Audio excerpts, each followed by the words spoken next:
Welcome to this week's video. This week we are getting this big hunk of metal right here back into this hunk of metal over here. If you're new here, this is my first time ever pulling an engine. We pulled it out of my 1993 Subaru Loyale. We replaced a few parts last week and now, well, it's going back in. If you didn't catch the last two videos where I pulled this thing and put all these parts on it, you should probably go catch those. But today we are gonna get this thing put back together and functioning. At least that is the goal. I took a bunch of photos, so we're gonna be referring to those. Those are linked down below if you need them for your own project. I guess there's nothing left to do but to get started.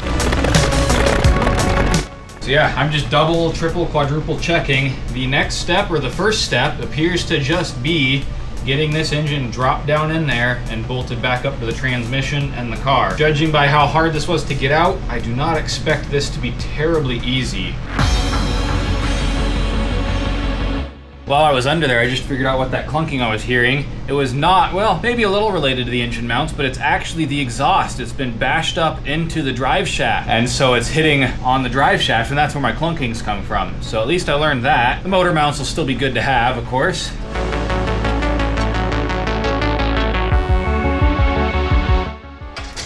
Oh, we got both bolts. Yep, we got both bolts in. Now we just need to couple the output of the engine to the input of the transmission and install a few more bolts. I also need to line up the motor mounts, of course. I knew it was going too well. I just cannot get the motor mounts lined up. At least I haven't been able to yet. It almost just feels like this thing doesn't have enough reach. And it's all the way extended, of course. What I'm running into right now is that this needs to be balanced so the back is higher. But then if I make the back higher, that moves this pivot point over here, which therefore moves the engine forwards in the engine bay, and then it's not close enough at all. I'm gonna take a break, go grab some lunch, and get back out to this in a minute.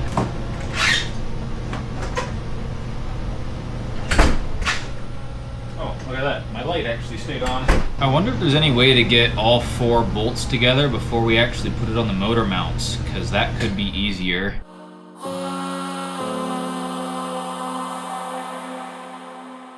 I think what's happening here is we're having an issue lining up the splines of the transmission to the splines of the engine, because it does seem to be pivoting on that central piece.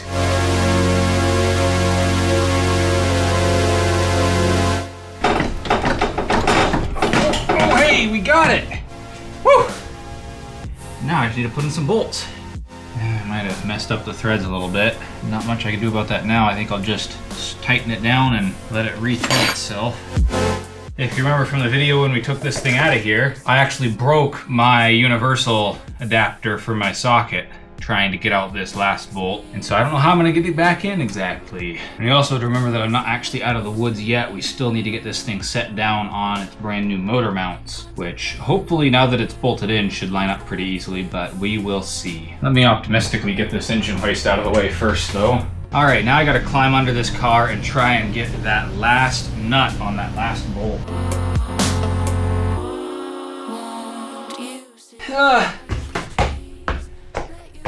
And the award for the worst bolt on the car goes to... Oh man, that one sucks. I just feel like I got lucky. All I could do was squeeze it between these two fingers and use this finger to hold it in, and then kind of twist with these two fingers by going like this. And I think I just got lucky and actually got it started. I might have to send Leah out if she's willing to grab me a new universal, because I don't see any other way that I'm gonna get that even close to tight enough. Leah did agree to go get me a universal, so hopefully she's successful in that endeavor. But in the meantime, I think I'm gonna try and make some progress by going through the photos and attaching stuff in the order that I took it off, because that bolt doesn't get any more blocked by things as I put more things together.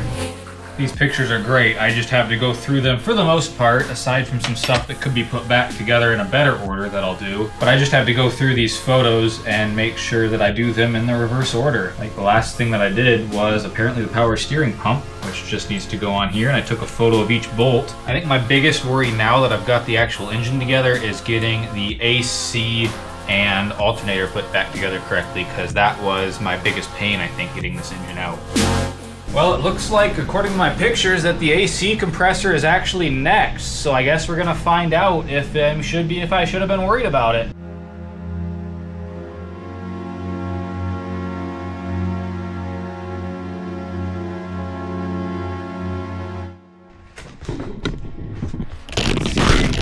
Oh, damn it.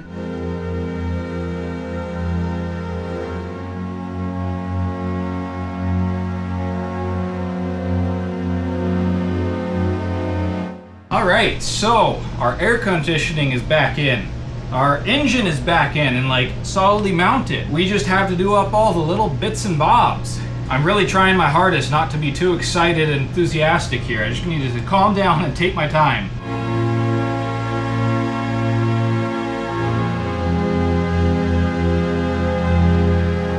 I don't know if the fact that the PCV system has been redone with the zip tie is a good sign because it's been redone, or a bad sign because it's been redone with the zip tie. I think we're actually getting dangerously close to having this thing back up and going. Yeah, I've gotten to the point where I started unplugging electrical connectors. Of course, we still have the new radiator to install. As you saw, I destroyed the other one.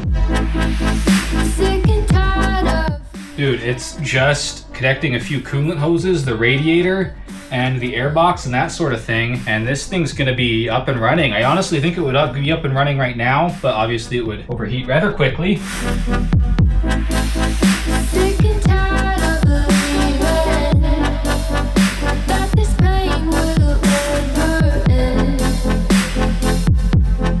Oh no. This positive terminal is absolutely borked. Let me try and get it on there good enough to start the car, but the positive terminal at the bottom here has completely split apart. That's wild. So at this point, I'm gonna go through all my photos and make sure that I didn't miss anything. All right, I've gone through all my photos. Everything is hooked up. So I think we're gonna start this thing and see how it goes. All right, moment of truth. And fair warning, by the way, it's gonna be really loud because I don't have the exhaust hooked up yet. I think we're ready to go, and I'm hesitating because I'm nervous, but there's nothing else to do. Obviously, we're just gonna let it run for a little bit as there's not really any coolant in it yet, and the power steering's empty. But yeah, we're just gonna start it and see if it goes.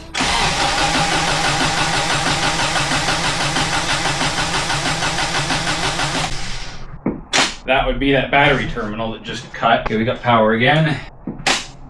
Oh, for Pete's sake. The distributor's not hooked up. It sounded like there was no spark, so that would make sense. I also don't happen to know where it's supposed to be plugged into, as I didn't actually intentionally unplug it. Wait, is that it? Oh, I also found a loose connector that hasn't been plugged in. All right, we're finding issues. Okay, our distributor is now plugged back in, but I gotta find where this connector goes, if it actually goes anywhere, which I'm sure it does. Gotta be in one of these connectors here. Ah, I found it. All right, let's plug that in. All right, let's try that again. Gosh darn it, that stupid battery. Well, time for the least janky solution I can think of. All right, let's see if it starts now. I heard the fuel pump prime.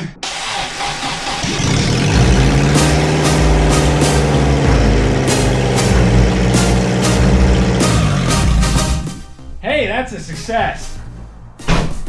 All right, let's get the exhaust bolted up, and I guess we'll take this thing on a test drive. Oh, also we've got to bleed the coolant and top off the power steering.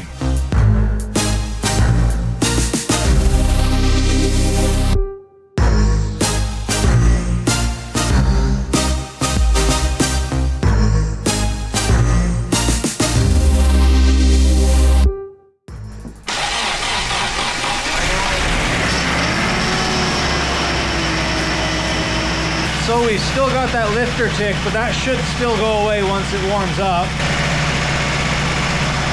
Oh, yep, just went away. So since we replaced the clutch, we also need to know, does it move still? It does not. I'm thinking this just means that the clutch is out of adjustment.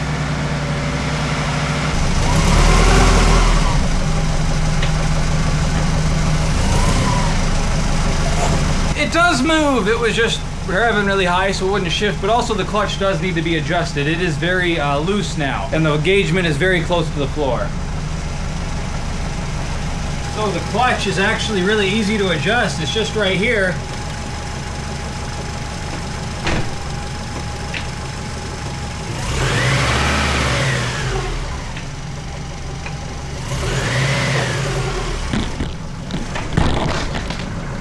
God, I'm a moron. Lost a USB-C cable to that one. I'm glad it just wasn't the camera's port. Well, let's see if I can drive this thing out of here and drive it around the block, maybe without hitting the camera.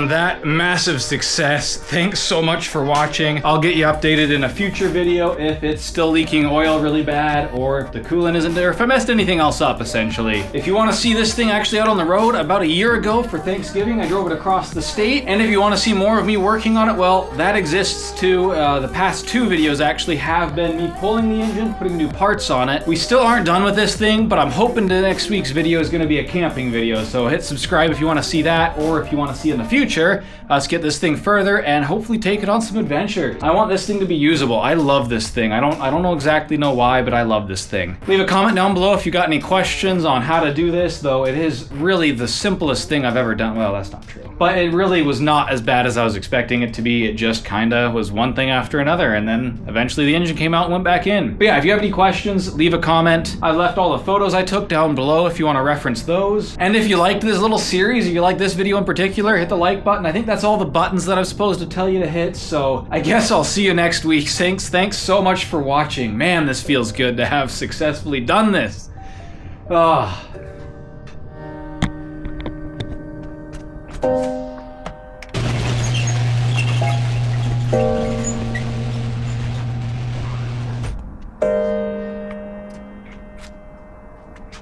Oh.